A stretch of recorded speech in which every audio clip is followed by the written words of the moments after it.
folks, welcome to another Triple T Thursday. For those just joining us, that's Tools, Tips, and Talk, where we'll discuss info for the knife maker. Today's episode, we're going to continue our Takedown Bowie build, and we did the guard and spacer last week. Now we're going to put pins in that.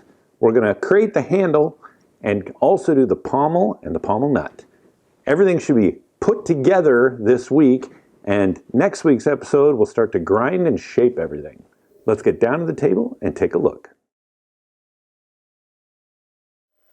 Okay, in the last episode we figured out the guard and the spacer and at least got those somewhat shaped and aligned and pinned up.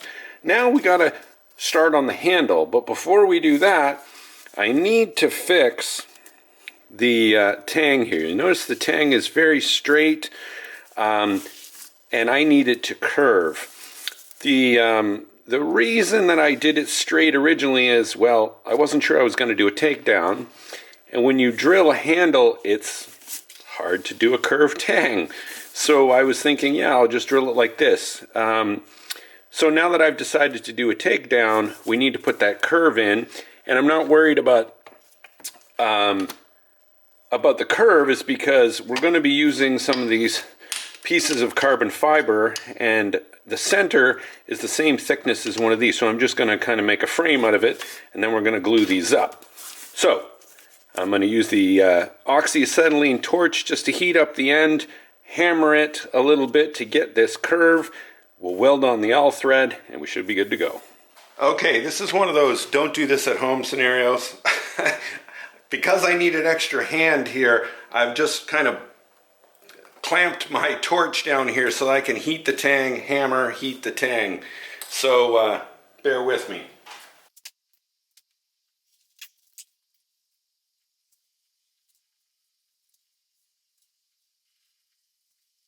This is where it'd be really handy to have an induction forge.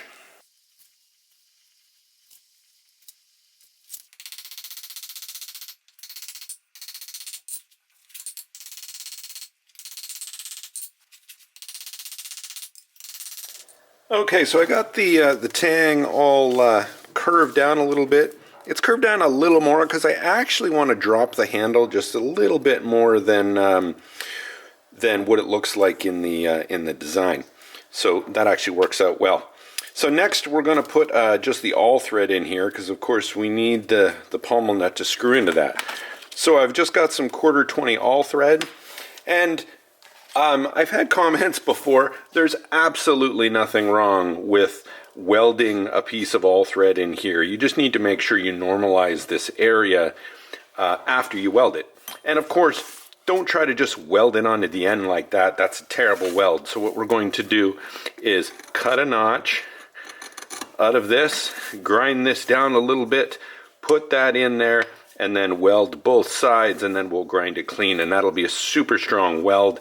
And we'll just hit it with the torch after to normalize it so that we don't have any abrupt area of heat here.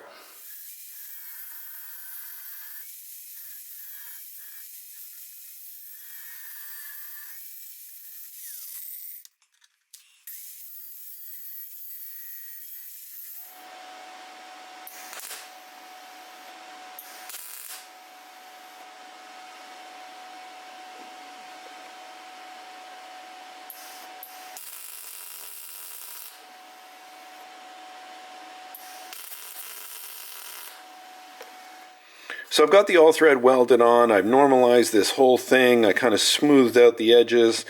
Now we can think about the handle. And in fact, some of these are related. So I went and drew my handle on here.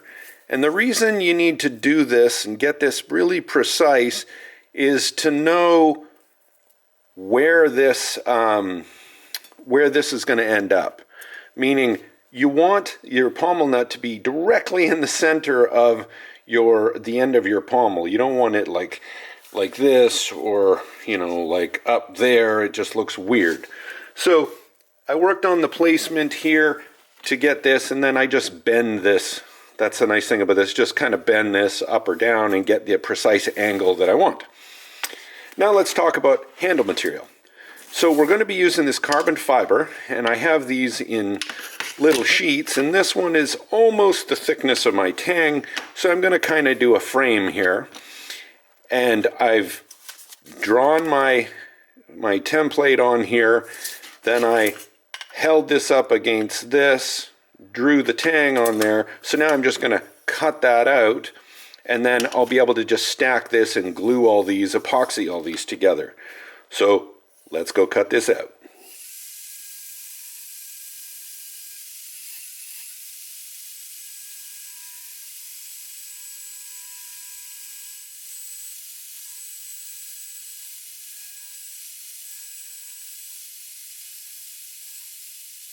Now I just want to make sure that the tang slides in here easily. That's why I left all this connected right now.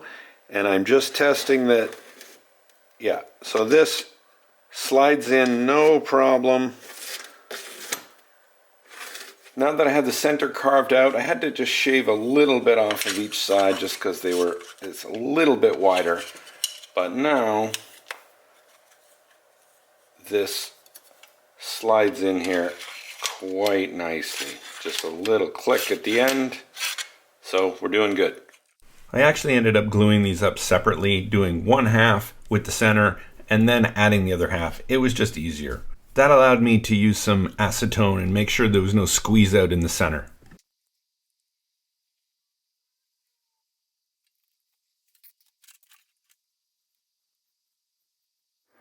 So while the handle's gluing up, let's focus back on the fittings. So we have the guard and the spacer. Now let's talk about the pommel and the pommel nut. So this is 1/4 inch 20 threads. So what we're going to be doing is making a pommel nut that's going to screw over this. We're going to be making that on the lathe a bit later, but it's going to be, so this is a 5/16 drill. So 5/16 is going to be the diameter of the pommel nut where the threading is.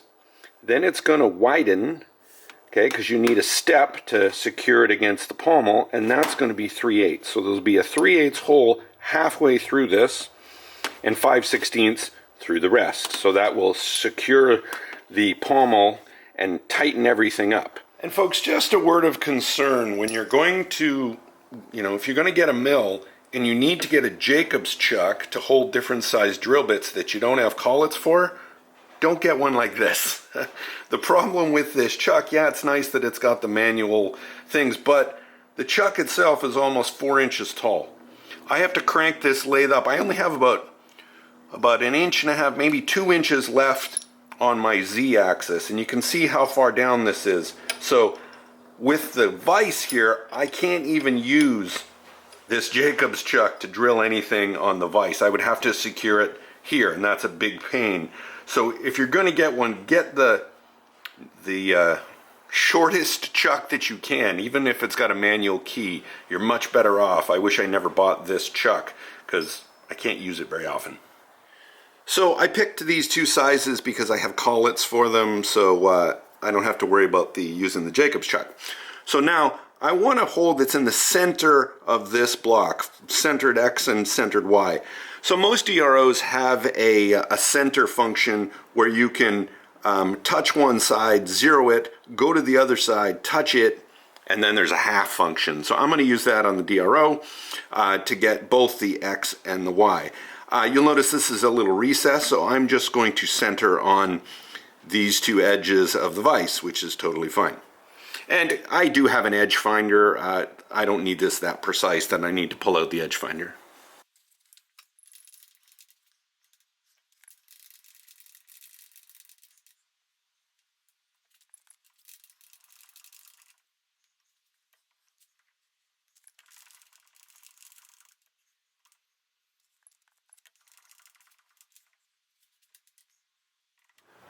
Okay, I'm ready to drill. I've got the 5/16 in here first. We're going to drill this and then replace the collet and just drill the exact same coordinates on the DRO with the 3/8.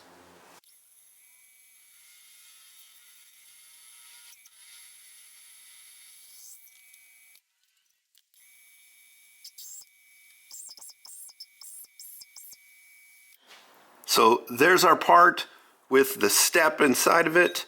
So we're good to go. Just a reminder, folks, if you're looking for carbon fiber, pin material, steel, you name it, anything knife making related, you can find it on Maritime Knife Supply. There's a link down in the description. Go check it out. Okay, I'm here at the lathe. I've got a 1/4-inch piece of round stock chucked up in the lathe, and we're going to be making the pommel nut. The very first thing we're going to do is actually drill and tap the hole that's going to go over the threads. So I want to talk about tooling a little bit. First off, we need a center drill. Okay, center drills are important because they don't walk, meaning they don't move around. They're specifically for drilling centers. So you really should start with one of these and then move to an actual drill. So this will get you started. This drill is the what you need for a 1/4-20 thread. I don't remember exactly which one it is, but it came with the tap. I want to talk about taps here. So this is a 1/4-20 tapered tap. You'll notice that there's less teeth at the front and it's tapered. This is really easy to get it started. The problem with tapered taps is we're going to have a hole that bottoms out.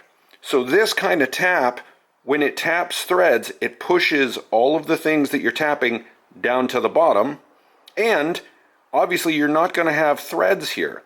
So that's a problem. You're going to bottom out this tap and you're not going to have threads at the very back. So that's why we're going to move, after we get it mostly threaded, we're going to move to a spiral tap. And the spiral tap pulls the threads out like a drill does, and it has threads all the way down to the bottom. So the only issue, you'd say, why don't you always use a spiral tap? These are very brittle. You can see that they're, because of the helix on them, they're very easy to break. So you want to almost fully tap with the tapered tap before you go to a spiral one, because you got to be really gentle with these.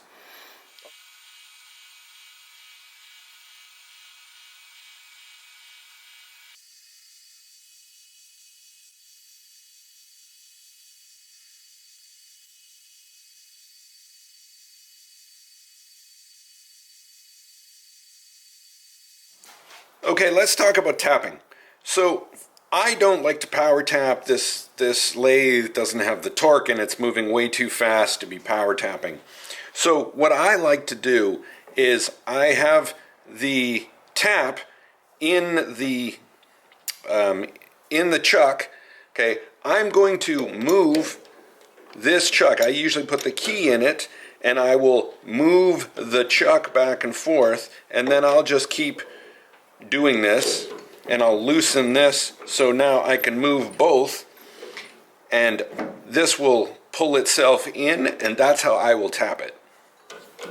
It's actually quite fast this way because you're just doing a back and forth motion on the chuck, and I'm holding the Jacobs chuck.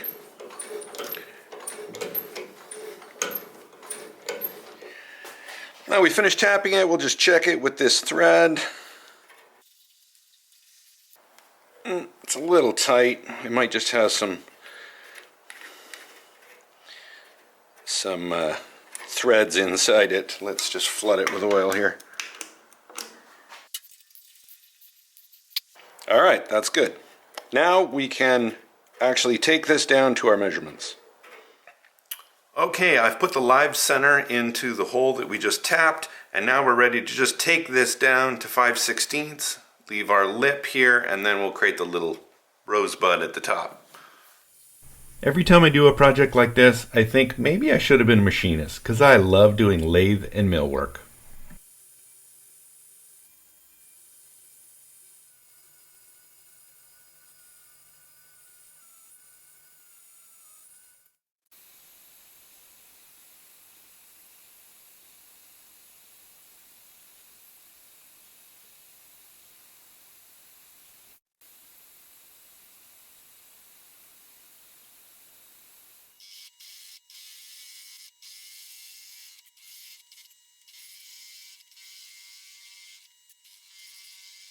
Okay, so we got our handle all done. Let's fit it up and see what it looks like.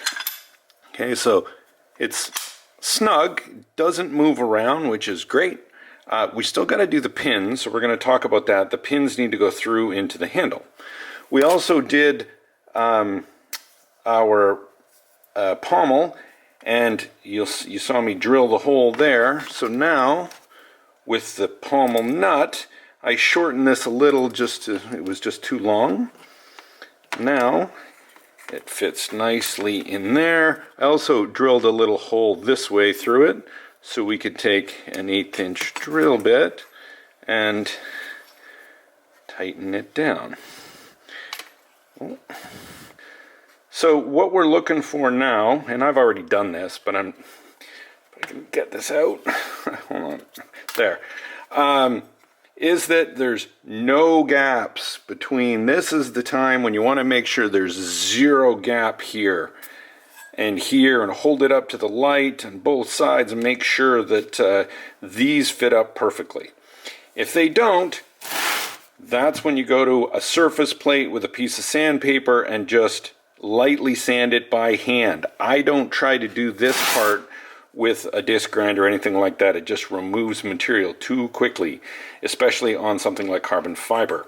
So we're all set up. It fits perfectly. We're going to put the shaping in our handle, but before we do that, we're going to put pins. We're going to extend our pins into the handle. So let's talk about that. So these are our pins that went in here, okay, in here, but I need to get those to match into the handle. So what I've done is making 2 shorter pins, and because I use these just nails, these are stainless steel nails, they have a sharpened end. So I just take these guys, cut them, let me just put it in here and I'll show you.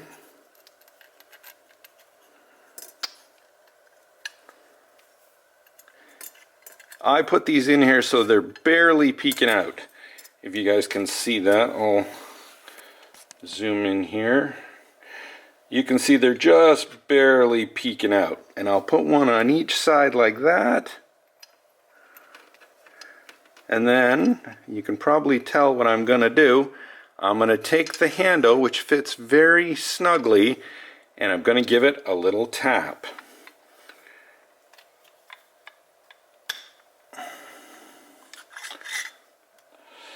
So there, you can see, hopefully, there you can see there's 2 little holes, one there and one there. So that's what we're going to go and drill, perpendicular to this face, and we're going to drill those, and we should get our handle to fit right through.